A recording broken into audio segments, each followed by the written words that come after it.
Welcome to the Girlies Podcast.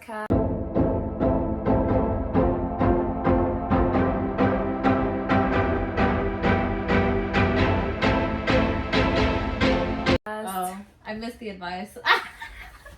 We're not really giving advice today anyways. No, we're just talking about We're getting to the advice later on. So welcome back. I hope you guys are having had a good week. I know my week was pretty productive. We had that Monday off, so it was a short work week. So you know how that goes. Like we come back and it's like shit show. Yeah. Coming back to work. It's my work. But they gave me they did this thing at my job where it was it's like a national holiday where you leave the office early day. Yeah. So Friday they let us out at 4. I was like, okay, I'm not complaining. No, what a coincidence. That it ended like on that weekend. Cause she had off. I had Summer Fridays. I had Summer Fridays. So from Memorial Day to Labor Day, I leave at 3 every Friday. So she's so lucky. Yeah. I'm over here like stuck till 5. Yeah, no, I'm so happy that we get to leave at 3. Yeah. And it's only on during the summer, so once that's over, it gets hard to just adjust to leaving at 5. But it's a little perk that I have. Yeah, for sure. We're gonna get right into it. Yeah, we're gonna get into it. So today we're gonna be speaking a little bit of our early childhood and just digging deep into that. So you guys are gonna get to see or hear our experience. A little bit about us. Yeah, just a little bit about us, and we're not gonna touch on everything, just our early childhood. Disclaimer. Bro, there's always an ice cream truck every time. You know, the first time that we did this, there was an ice cream truck. This was over a week ago? A week ago, and literally there's an ice cream truck. We deleted that part because the ice cream truck was haunting us. Yeah, and then then out of nowhere it left. And then I'm like, okay, whatever. We're and now it's back. To go. It literally came back. Maybe we need to grab ice cream after this. I think so, because last time we said we were gonna grab ice cream and we finished too late, so we didn't grab any ice cream. We're kind of watching our calories and sugar intake. We've been going to the gym consistently. Oh hell yeah! For the past 3 weeks. Look at these muscles. I don't think you could tell from here, but if you look no, I don't think you can see think you can tell. But we've been doing so good. We've been pushing ourselves and we've been consistently going. We're going crazy. So watch out. That no summer is gonna be. It's our summer. It's our summer year. For sure. Our year. We're definitely working on just growing in that aspect. So we've been doing super good at staying consistent. We've been eating healthier too.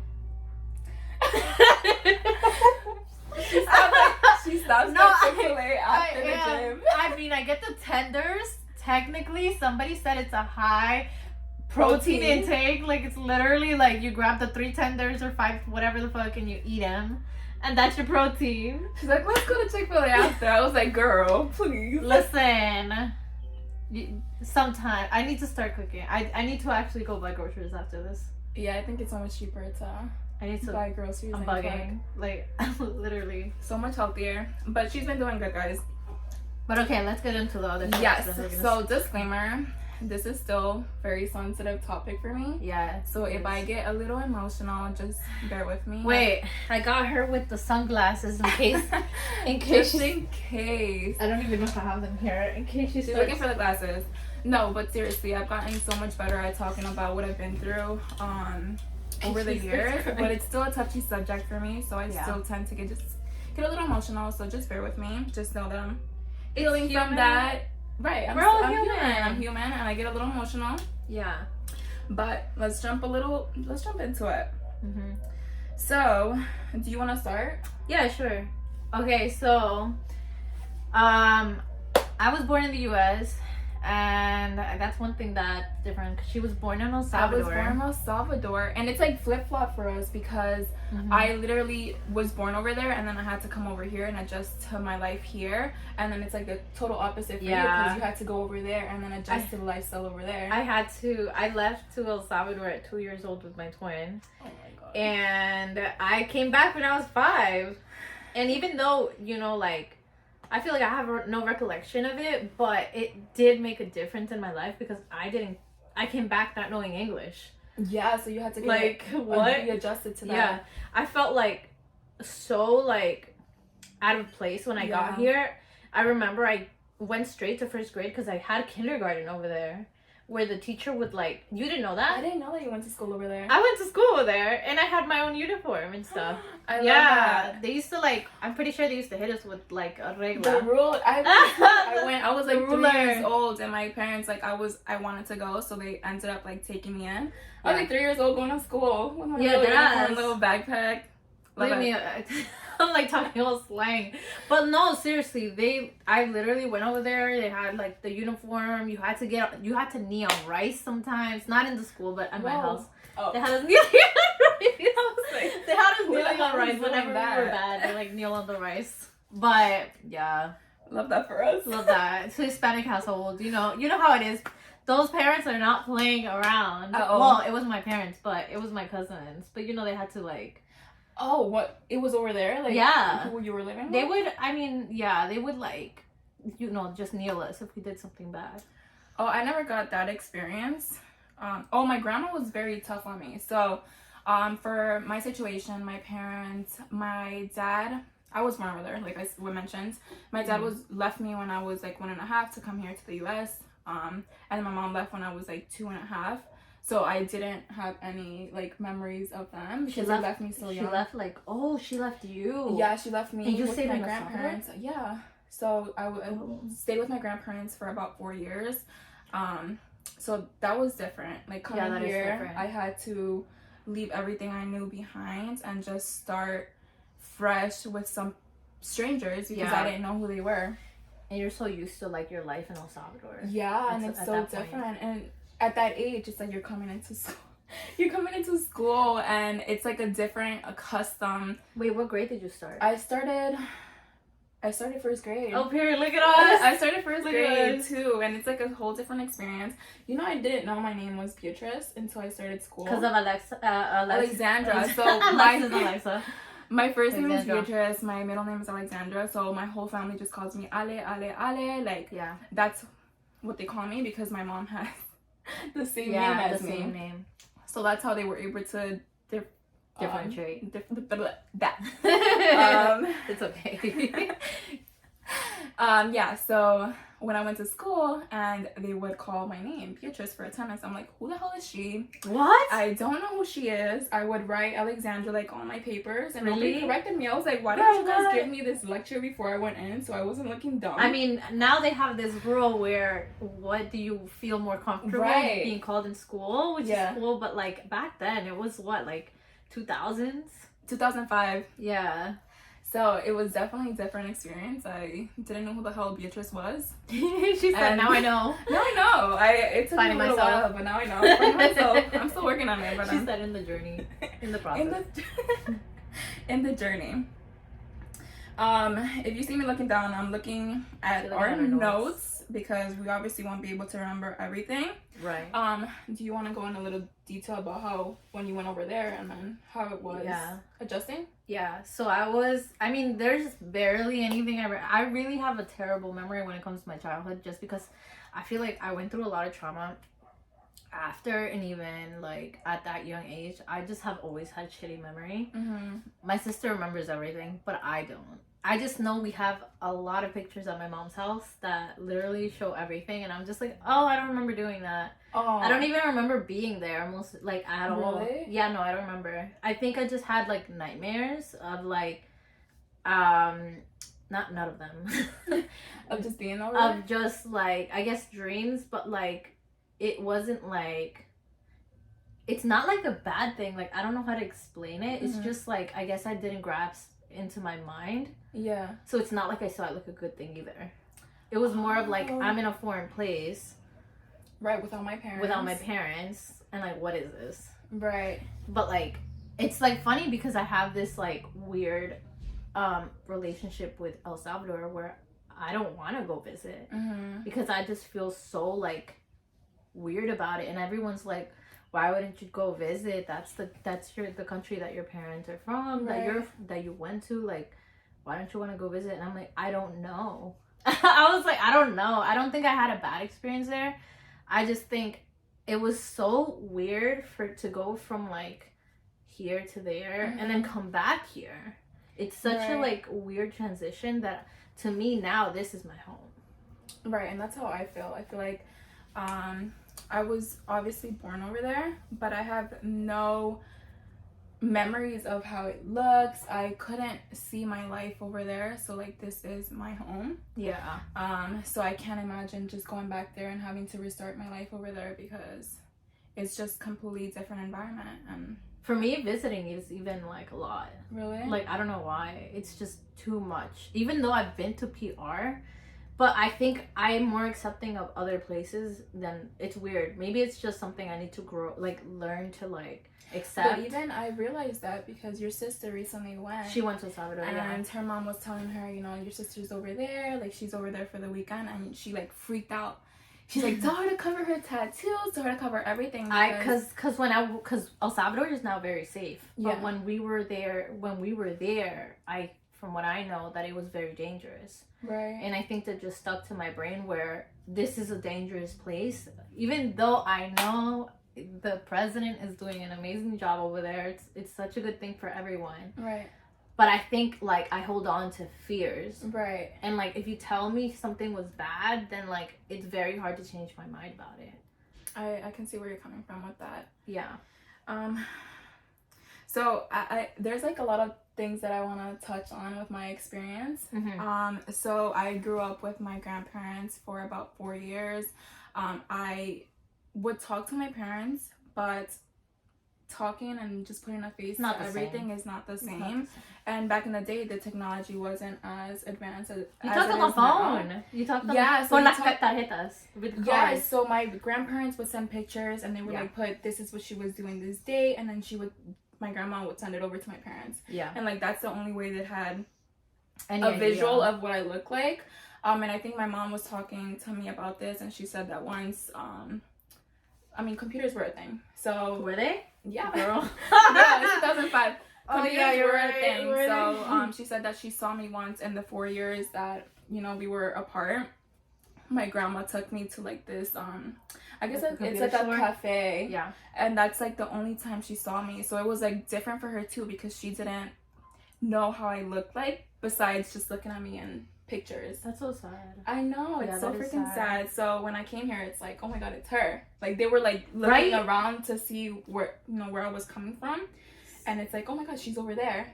What I have a question, like what made her want to bring you here? Because I know that you were there for so long that it's like sometimes they have reasons, sometimes like is it something that she just finally wanted her daughter? Did something make her want to bring you over? So from what I know, from what I've heard from her, when she was ready to come when I was about 2.5, she did want to bring me, but my grandparents weren't accepting to that, so they Oh, didn't really? so they didn't want them to bring me. I guess it was like a fear thing. Yeah. They didn't know what was gonna happen on the way here. Oh, because you came by land. No, I No, you came. didn't? No, my mom did. Oh, okay. My mom did, and I came with a visa. Okay. But they also were fearful that if I came, my parents wouldn't return. So they knew it was gonna be more like a permanent thing if They just brought me have the with fear them. of losing everyone. Yeah. Okay, that's So- so sad. Oh. It's so sad. So 4 years in, my mom says she was like very depressed and like she was saving everything that she could just to bring me here. Yeah. And after 4 years, she's like, if I don't bring you, then she was gonna end up going over there. So it was like a more of a I It's need like you that, here yeah. with me type of thing.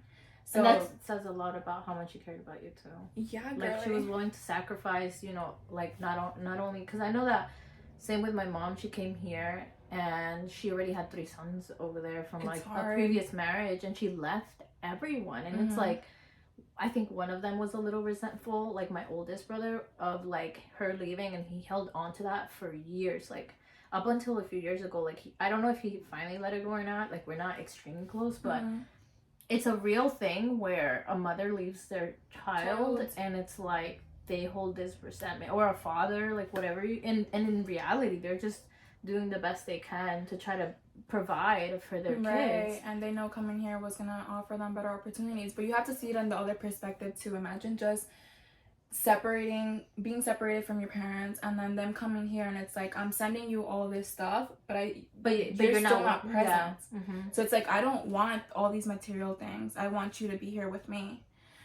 So I see it from both sides as well. Yeah, it's a lot. It is a lot.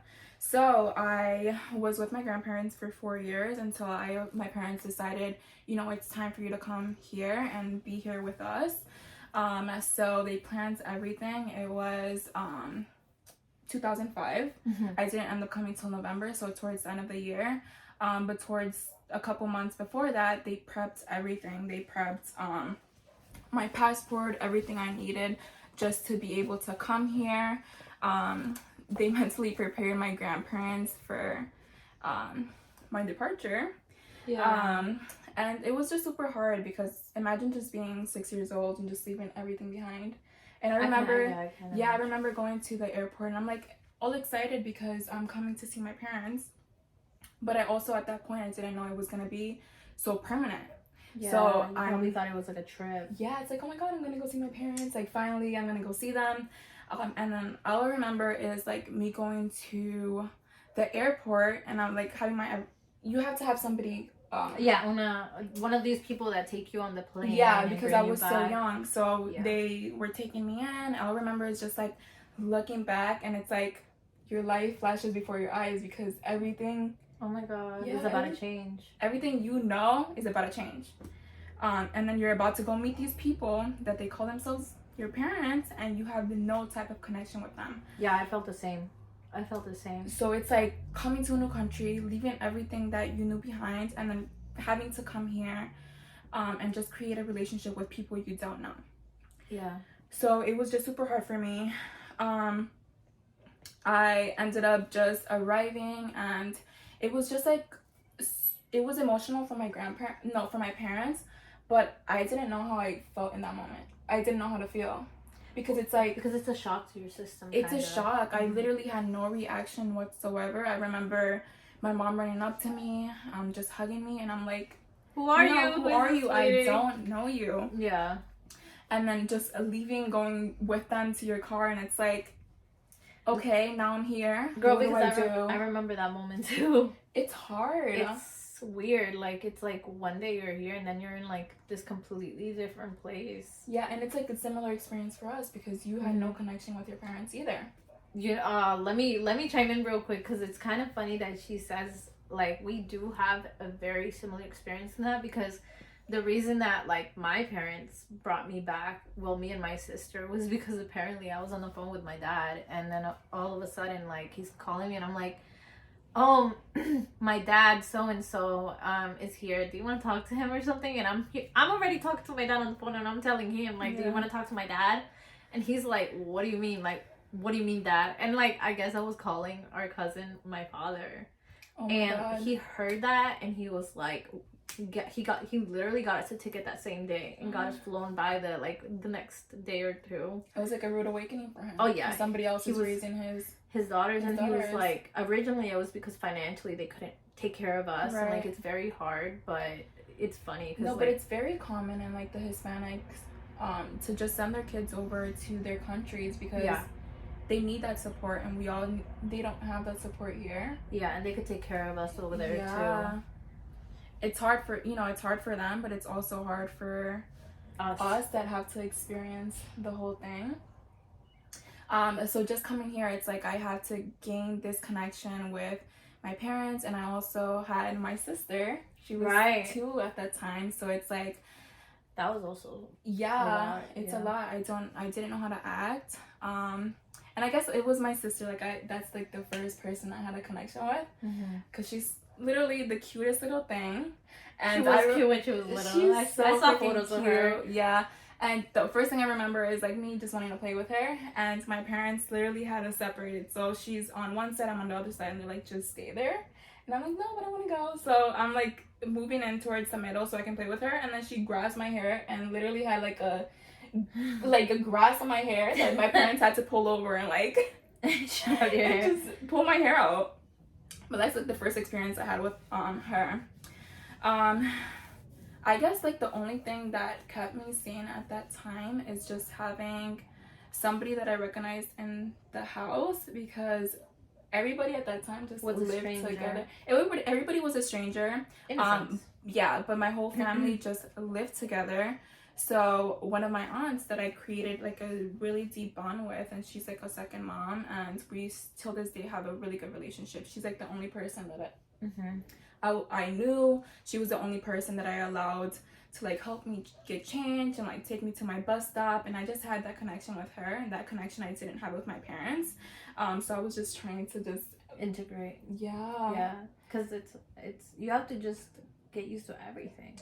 Yeah, it's like a new adjustment, and being so young, it's like, how do you go about it? Because I didn't know how to deal with my emotions. I didn't know what was going on at that point. It's like I'm crying and I don't know why I'm crying. Like it's all freaking new to me. Even going to school was so new. It's school was a fucking nightmare. Oops. Are we allowed to say that? I'm gonna bleep that out. School was a nightmare. It was a nightmare, and I feel like my parents were abandoning me because they would drop me off to somewhere I didn't know, to some, like, they didn't speak my language. Yeah. I arrived in Manassas Park, Virginia, and that area is... Oh, really? Yeah. It's How was that? Because, like, I mean, I've never lived anywhere outside of New York. It was, I mean, it's my first experience. I lived there for years, so for me, it's like, I liked it. It was your home. It was my home. It was my home. It's where I arrived. It's where I created a lot of memories, a lot of friendships. So it's definitely, it was a good experience for me. But a lot of people, at least when I was going to school, the kids that I was in class with didn't speak Spanish. My teacher didn't speak Spanish. Mine too. Wait, maybe I'm lying. Maybe because it was Hispanics here. It's just more of like, I think it's not that they didn't speak Spanish. I think yours was probably more like oriented towards people that aren't Hispanic. Yeah. But here there were Hispanics. It's just everybody spoke. You know, the little kids want to speak English, and I didn't know like anything on English. So I'm just there like, hola. Like hola. Like, does someone speak the language that I speak? Because I have no idea what you're trying to tell me. You know? I had a friend named Estrella, and she helped me out. I think I had one kid that helped me out, and it's like I cling to him because nobody else spoke the language that I understood. But it was definitely an experience. That's crazy. Did you go to ESL too? I did go to ESL. Me too. I went to ESL for maybe 2 years, and I was pretty quick. I caught on quick. So after that, I dropped. I had English. I mean, I learned English in 6 months because they said if you don't. Too. Yeah, they said if you don't learn it in 6 months, you gotta retake the grade. And I was like, oh no, I'm not. Yeah. So I learned. I was like on it. My parents used to make fun of me because it's like 6 months in, and then people from El Salvador were gonna visit, and I'm like, I don't speak any Spanish. They're like, what the hell? Like, you don't speak Spanish now? You've been here for 6 months. It's because you learn quick. Like your brain is like a sponge when it comes to learning things. And I'm so thankful that I was able to experience that early on, because I can't imagine coming in. No. Like now. It's so hard now. Yeah, I can't imagine coming at my age and then having to adjust to everything. Like learning the language, because it's so much harder to learn the language. Any language. I've taken French for 6 years before, and I still don't know anything. It's so hard. So I'm so thankful that I got to experience that early on, because I was able just to grasp everything quickly. Yeah. And adjust pretty quickly. I wouldn't know what it would be to just adjust to everything now. I think it would be I think it would be more of a shock to the system now. Oh my god, yeah. I think, talking about trauma, that would be even coming here at 10, 11, it's like kids are so mean nowadays, so I can't. Oh my god, the school bullying, please. Like, I don't know what I do either. No. I mean, maybe they could adjust because there's more TikTok over there. I don't know. They Girl, what? Well, they gonna learn English through TikTok, guys. No, not even that. It's like they see more, so maybe they're more exposed to things from here even. Maybe. In our time, we didn't see nothing, so we kind of came in like blinded. I agree. It's definitely a blinding experience. And you're like just thrown into it. Just deal with it. Mm-hmm. Because it is what it is. Suck it up, buttercup. Suck it up. Mama ain't raised no bitch. So, in creating the relationship with our parents, or with my parents at least, I became super attached to my dad. I was like a daddy's little girl. Everything was revolved around my dad, and he created a lot of my trauma.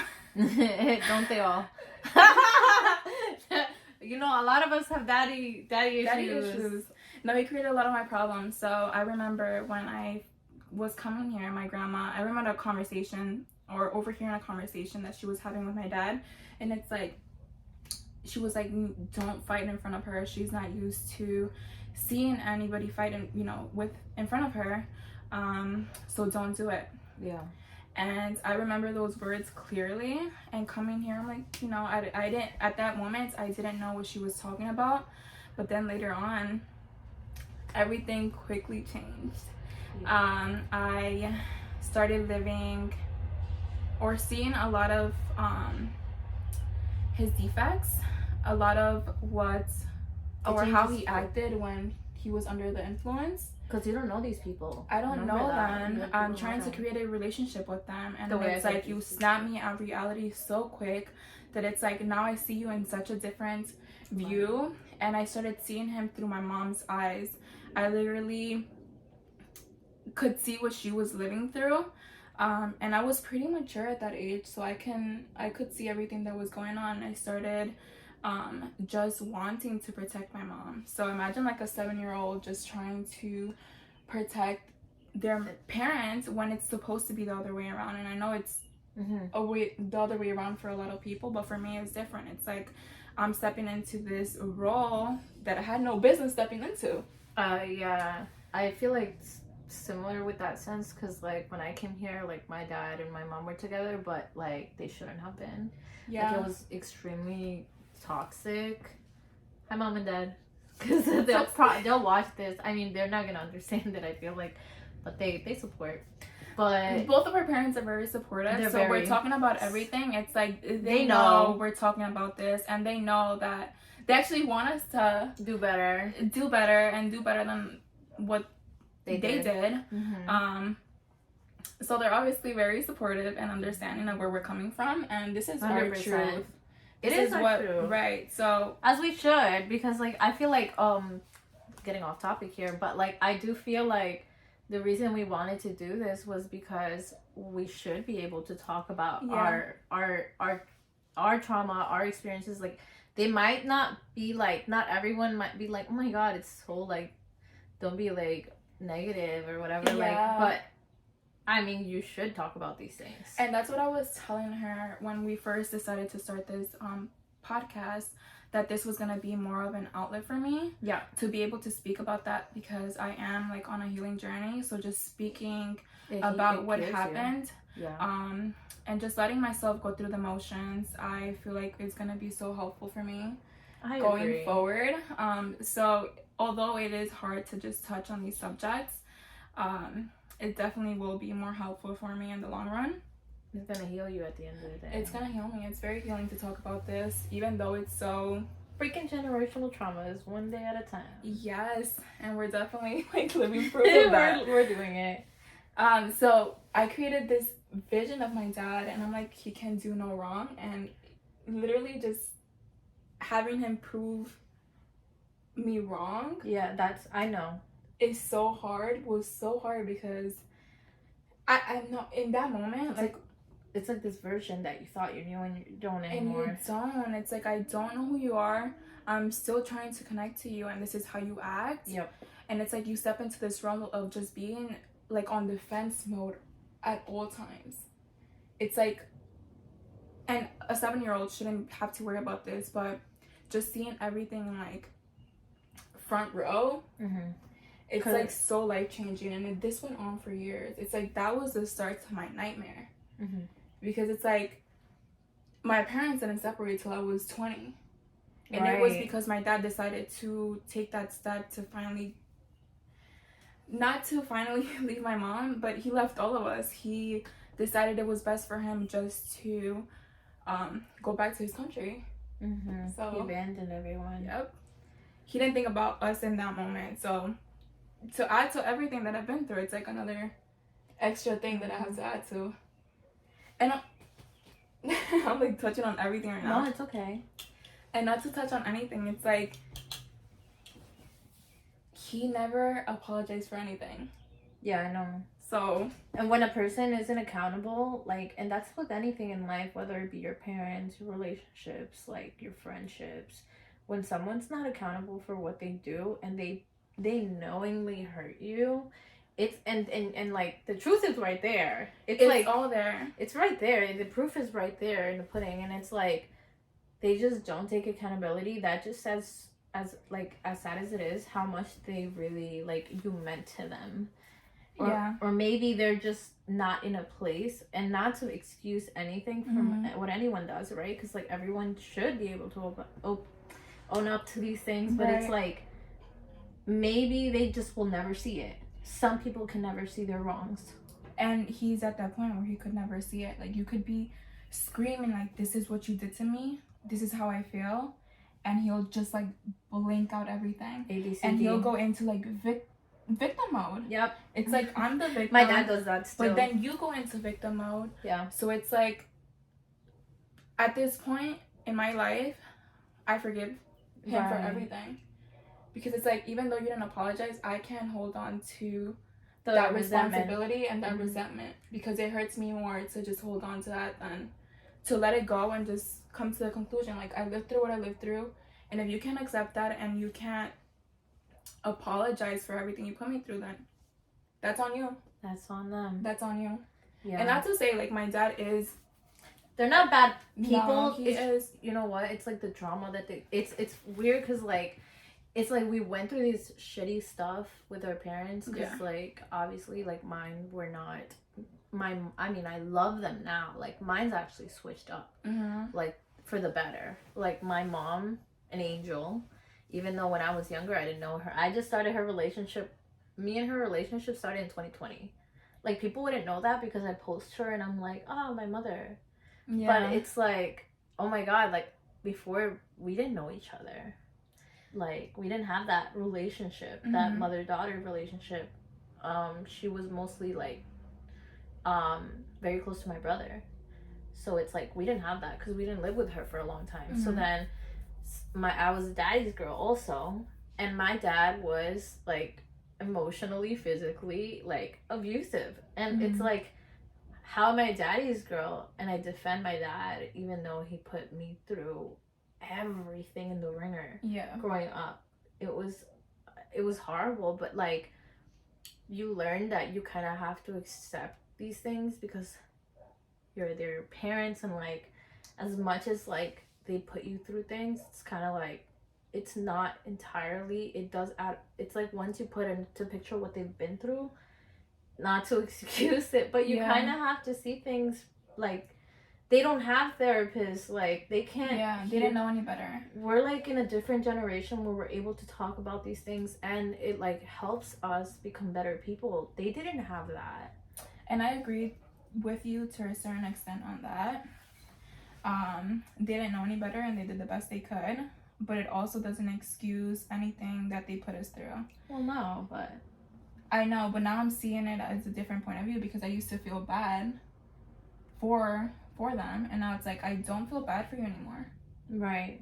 Because to a certain extent you knew what you were doing. Well, they always know what they're doing. Yeah. Like that's a given, you know, like they're always gonna know what, you know, you're like, you just know, like it's not like they're blind to it. I think it's more of like, and like you said, I'm not gonna hold on to that. Like you choose whether at the end of the day someone's gonna change only if they want to change. Exactly. And with her situation, you were able to have that conversation with your parents, and it was like a switch. My parents took the steps to change. A switch. And then with my situation, it was like, I'm talking to you, I'm communicating with you, and I'm not being heard. And that just hurts more than just leaving things as is. Also why you're taking the steps to just not see it with empathy as much as you once did, because when you keep repeating yourself, obviously you get tired of that shit and you leave. Yeah. And I currently, like, I'll speak to my dad here and there, but I don't have that relationship with him anymore, because I feel like it was, for my mental sake, it was better just to leave it as is. And even when he was over there, I tried talking to him, and it was like a victim mode again. And I can't deal with somebody who goes into victim mode all the time. At some, like, so if I would have been in, like, your position, I would have left. Yep. Because it's like, okay, we're just playing the same game here. Yeah. And we're not coming up, there's no solution. There's no solution. No, nothing. So, like, if you're not going to try, then, like, get out of my life. Right. Yeah. And I still say hi here and there, but it's not like a deep, meaningful conversation. Because at that point they're like strangers. Yep. And they become strangers so easily, and I felt like that was the best decision for me. And to put it in other words, like when he decided to leave, like I felt relieved. Yep. It felt like such a relief to just watch that part of my life go. It's like, okay, now it's like a new beginning. Mm-hmm. Because now you're kind of in a sense free to do like live your life. Live my life. And he had such a like leash on me my whole life. And it's like a leash physically because he didn't allow me to do anything at all because he was so strict. But like an emotional leash, it's like that's completely broken now. And you also felt like you needed to be there for your parents in a sense. Yes.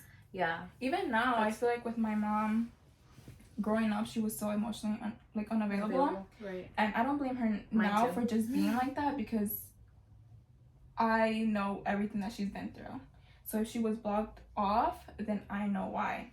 Yeah, you can understand her better now. But even like now, she's doing her best to just be more present, be more emotionally available, and she did. Mine too. Yeah, she switched in that aspect of it. It's crazy how when people in general live through trauma, right? Because my mom wasn't emotionally available until 2020, so it's like until I called her out for it, but she didn't realize. It's almost like you're living in autopilot. Yes. Because you're only used to what you're used to. So it's like interesting how that trauma that they live through can cause them to just shut down that much.